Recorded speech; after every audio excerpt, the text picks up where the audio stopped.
Welcome all in the class of physiology. In the previous class, we have discussed about the oral cavity, their structure, the salivary gland, tonsil, saliva composition, and salivary reflexes, their regulation, control, as well as the absorption and digestion in the stomach. So, in this class, we will learn about the structure and function of the pharynx, esophagus and the stomach. So in this class we will learn about the oropharyngeal stage of swallowing, the pharyngo-esophageal sphincter, the peristaltic wave, the anatomy of the stomach, gastric emptying and the mixing, and the very important thing, that is factor regulating gastric motility and emptying. The motility associated with the pharynx and the esophagus is swallowing. That is entire process of moving food from the mouth through the esophagus into the stomach. The swallowing is initiated when a bolus or ball of chewed or liquid food is voluntarily forced by the tongue to the rear of the mouth into the pharynx. So the presence of the pressure of the bolus that stimulate the pharyngeal pressure receptor that is present in the swallowing center located in the medulla of the brain stem. The swallowing center then reflexly activate in the appropriate sequence the muscle involved in the swallowing. So swallowing is the most complex reflex in the body. Multiple highly coordinated responses are triggered in a specific all or non-pattern over a period of the time to accomplish the act of swallowing. So swallowing is initiated voluntarily, but once begun, it cannot be stopped.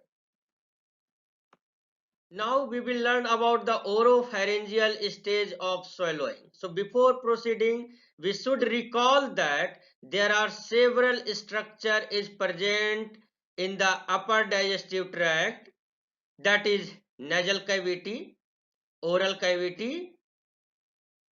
In between the nasal cavity and the oral cavity, soft palate is present and as well as the hard palate is present.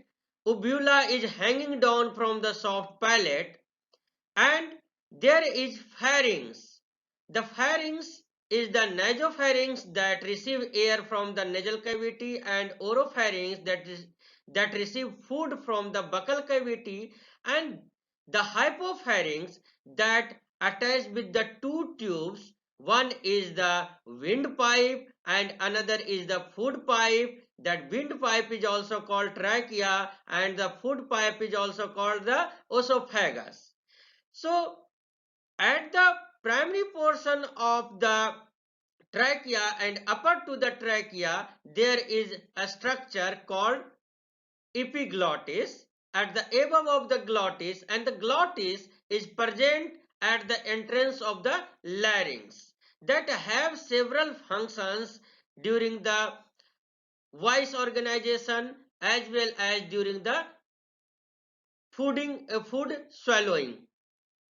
So now swallowing is divided into the oropharyngeal stage and the esophageal stage. So the oropharyngeal stage lasts about 1 second and consists of the moving of bolus from the mouth through the pharynx and into the esophagus. So when a bolus enter into the pharynx, it must be kept from the re-entering into the mouth, from the entering the nasal passage as well as from the entering to the trachea. So swallowing is managed by the complex coordinated activities, and the food is prevented from the entering the trachea primarily by the elevation of the larynx, which is located here, and tight closure of the vocal folds across the laryngeal opening or the glottis. So the first part of the trachea is the larynx or voice box, across which the vocal fold are stretched. So during the swallowing process, the vocal fold serve a purpose unrelated to the speech formation. So the contraction of the laryngeal muscle align the vocal fold in tight opposition to each other, thus sealing the glottis entrance. Actually, oropharyngeal stage of swallowing involve 5 complex process. That is, first one is the swallowing center inhibit respiratory center in the brain stem during the swallowing process. Second one is the elevation of the uvula prevent food from the entering into the nasal passage. Third one is the position of the tongue that prevent food from the re-entering the mouth. Fourth one is the epiglottis position. The epiglottis is pressed down over closed glottis as auxiliary mechanism to prevent the food from the entering into the trachea. Fifth one also the tight position of vocal fold across the glottis that prevent food from the entering into the respiratory airway system. Actually, the position of the tongue against the hard palate keeps food from the re-entering the mouth during the swallowing. The bolus tilts a small flap of the cartilaginous tissue, that is the epiglottis, the backward down over the closed glottis as further protection from the food entering into the trachea or respiratory airway. With the larynx and the trachea sealed off, the pharyngeal muscles that contract to force the bolus into the esophagus. Now we will see the structure and function of esophagus. The esophagus is a fairly straight muscular tubes that extend between the pharynx and the stomach. So laying from the most part in the thoracic cavity, it penetrates the diaphragm and joins the stomach in the abdominal cavity a few centimeters below the diaphragm. So the esophagus is guarded at both ends by the sphincter. The presence of sphincter, that is upper esophageal sphincter, is called the pharyngoesophageal sphincter, and the lower esophageal sphincter, that is also called the gastroesophageal sphincter. So the esophagus is exposed to a subatmospheric intrapleural pressure as a result of respiratory activity, a pressure gradient that exists between the atmosphere and the esophagus. So except during a swallowing process, the pharyngoesophageal sphincter, which is present here, that remain closed as a result of neurally induced contraction of the sphincter circular skeletal muscles. So tonic contraction of this upper esophageal sphincter keeps the entrance of the esophagus closed to prevent the large volume of the air from entering into the esophagus and stomach during breathing process. So instead, air is directed only into the respiratory airway, that is into the trachea. During the swallowing process, this sphincter opens and allow the bolus to pass into the esophagus. So once the bolus has entered into the esophagus, the pharyngoesophageal sphincter closes, the respiratory pathway are opened and breathing resumes. Actually, after the swallowing of the bolus, the swallowing center triggers a primary peristaltic wave that sweeps from the beginning to the end of the esophagus, forcing the bolus ahead of it through the esophagus to the stomach. The term peristalsis refers to the ring-like contraction of the circular smooth muscles that move progressively forward, pushing the bolus into a relaxed area ahead of the contraction.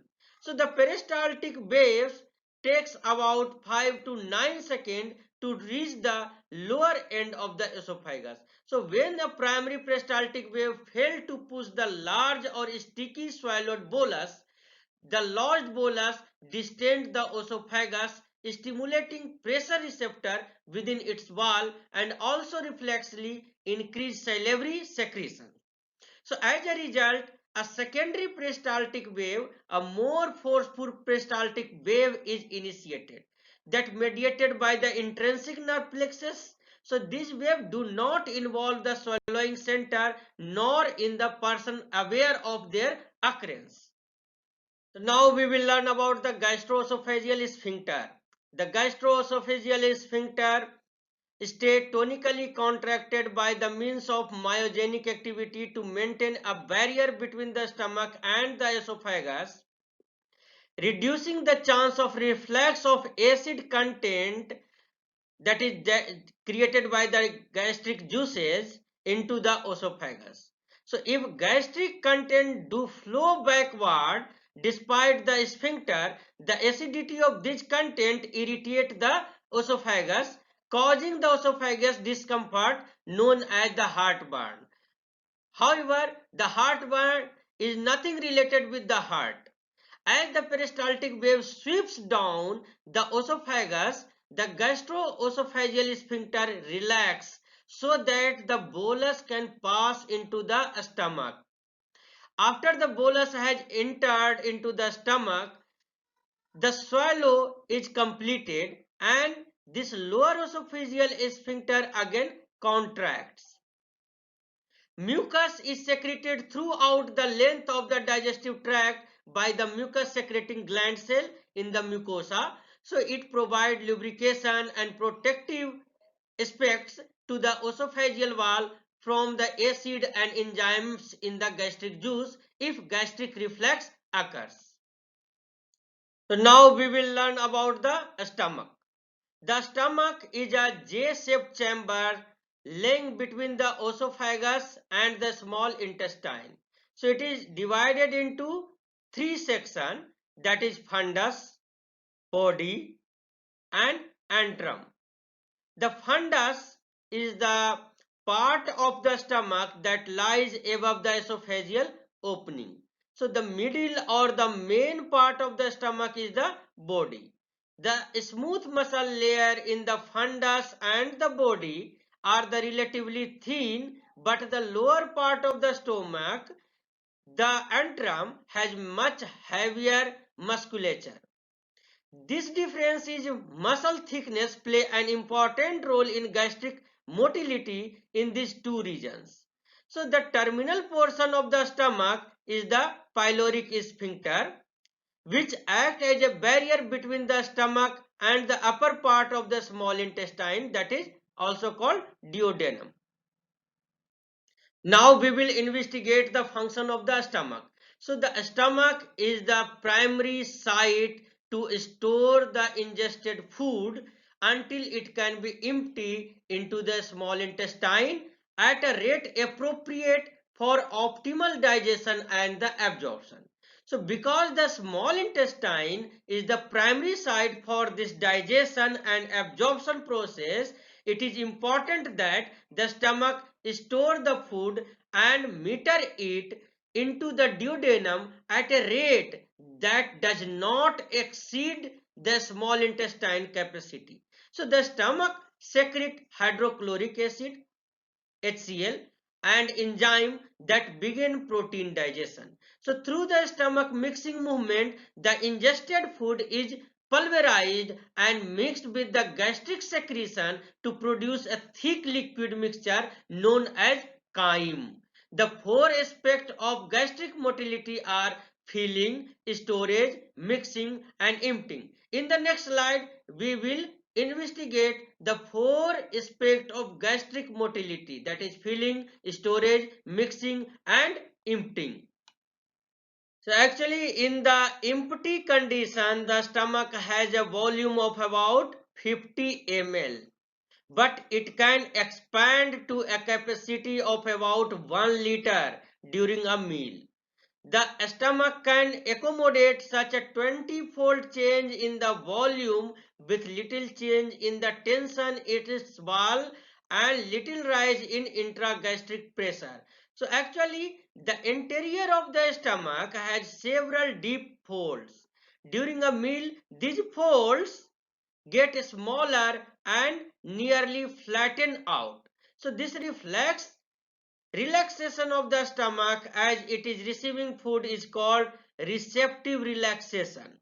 So it enhances the stomach ability to accommodate the extra volume of food with little rise in the stomach pressure.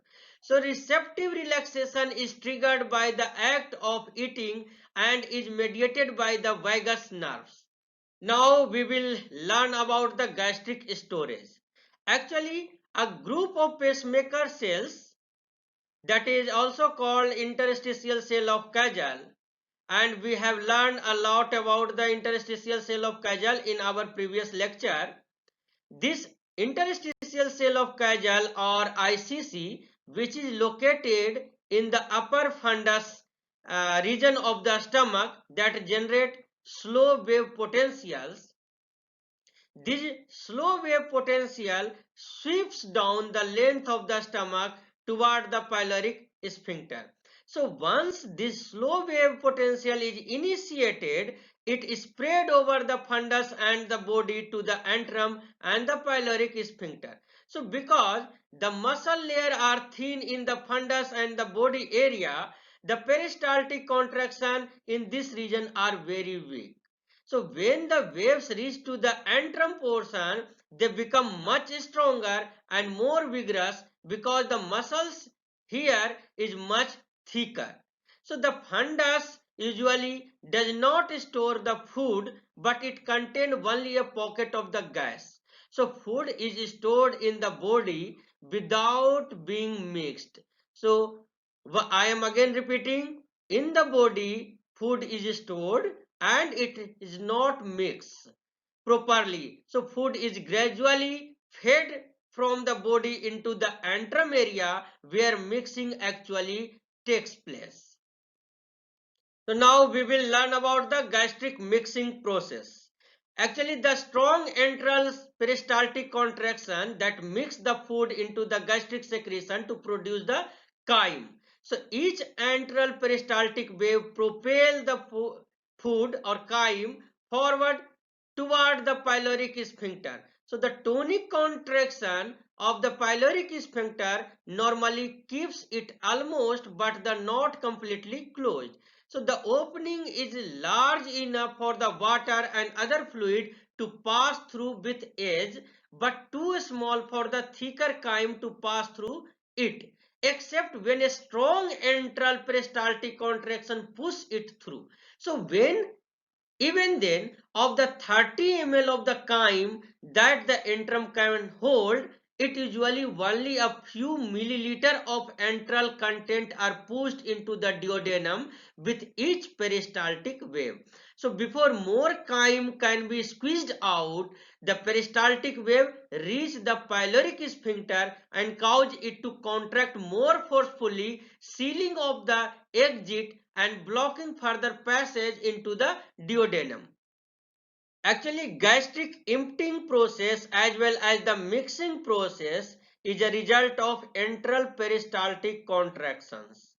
So we will learn the steps involved in the gastric mixing as well as in the gastric emptying process. So first we see the gastric emptying process. Actually, as we know that the fundus has the interstitial cell of Kajal that initiate a slow wave potentials. So this peristaltic contraction is originates in the upper fundus area and that sweep down toward the pyloric sphincter. So the contraction become more vigorous as it reaches to the thick muscular antrum portion. So the strong antral peristaltic contraction propel the chyme forward in direction through the pyloric sphincter. So a small portion of chyme is pushed through the partially opened sphincter into the duodenum. The stronger the antral contraction, the more chyme is empty with the each contractile waves. So when the peristaltic contraction reaches the pyloric sphincter, it tightly closes and no further emptying takes place. So when the chyme that was being propelled forward that hits the closed sphincter, so it is the tossed back into the antrum portion. So mixing of the chyme is accomplished as the chyme is propelled forward and tossed back into the antrum with each peristaltic contraction. Now we will learn about the factors that regulate gastric motility and emptying process. So the antral peristaltic contraction are the driving force for the gastric emptying process, and the gastric emptying is regulated by both gastric and duodenal factors. So the greater the excitability, the more frequently the basic electrical rhythm that will generate action potential, the greater the degree of peristaltic activity in the antrum takes place, that result the faster the rate of gastric emptying. So the stomach distension trigger increased gastric motility through a direct effect of stress on the stomach muscles, as well as through the involvement of the intrinsic plexus, the vagal nerves, and the stomach hormone gastrin. So the degree of fluidity of the chyme in the stomach influence the gastric emptying. Now we will learn about more about the factors that regulate gastric motility and empty process.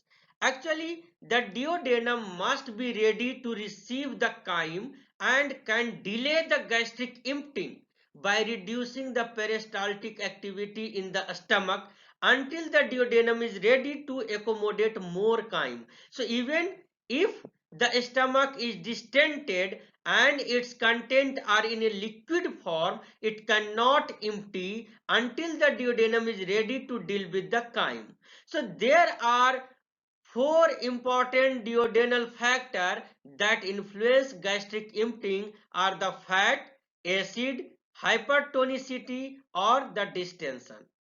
So the presence of one or more of these stimulus in the duodenum activate appropriate duodenal receptors that trigger either a neural response or the hormonal response that put brake on the gastric motility by reducing the excitability of the gastric smooth muscles. So the neural response is mediated both the intrinsic nerve plexus, that is short reflex, and the autonomic nerve, that is long reflex.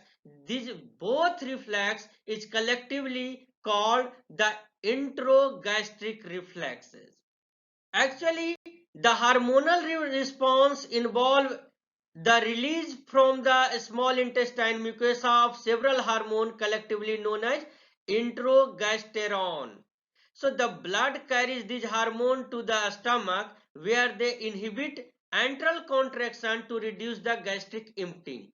So there are two most important introgasterone are secretin and cholecystokine. So the secretin is produced by the endocrine cell, that is known as S cell, and cholecystokine by the endocrine cell known as I cell in the duodenal and jejunum mucosa. The secretin was the first hormone which is discovered. The name cholecystokine derived from the fact that the same hormone also causes contraction of the bile containing gallbladder. Chole means bile and cysto means bladder, and kinin means the contraction. So the presence of the fat, acid, hypertonicity or distension in the duodenum that can stimulate the hormonal response, that is collectively called introgasterones. It belongs to the secretin and cholecystokine. It can inhibit the antral contraction to reduce the gastric emptying process. So actually fat is the most potent stimulus for the inhibition of gastric motility. So it is digested and absorbed, takes place only within the lumen of the small intestine more slowly than the other nutrients. So therefore, when fat is already into the duodenum, further gastric emptying of more fatty stomach content into the duodenum is prevented until the small intestine has processed the fat already is present in it. So the another factor that can regulate the gastric motility and emptying is the acid. The stomach secretes hydrochloric acid. That highly acidic chyme is empty into the duodenum. So where it is neutralized by the sodium bicarbonate that is secreted into the duodenal lumen primarily from the pancreas. So this unneutralized acid irritate the duodenal mucosa and inactivate the pancreatic digestive enzyme that are secreted into the duodenal lumen. So therefore, unneutralized acid in the duodenum inhibit further emptying of the acidic gastric content until complete neutralization can be accomplished in the duodenum. Now we will see that how hypertonicity and distension in the duodenum can regulate the gastric motility and emptying. Actually, in duodenal lumen, protein and starch are digested. A large number of amino acid and glucose molecules generated during this digestion process. So if the absorption of these molecules does not take place with the rate of their digestion, the osmolarity of the duodenal content increases that create hypertonicity environment. So more water molecule diffuse across the duodenal wall. A large volume of the water entering to the intestine from the plasma that lead to the intestinal distension. And due to the hypertonicity and distension, the circulatory disturbance occurs due to the reduction in the plasma volume. So to prevent this effect, gastric emptying is reflexively inhibited when the osmolarity of the duodenal content start to rise. So this is all about for the today lecture. Now I am closing this session and I am recommending some book for your reference and for the better understanding of human physiology as well as medical physiology. So thank you for the listening and I am inviting you to join to the next lecture that is based on the stomach.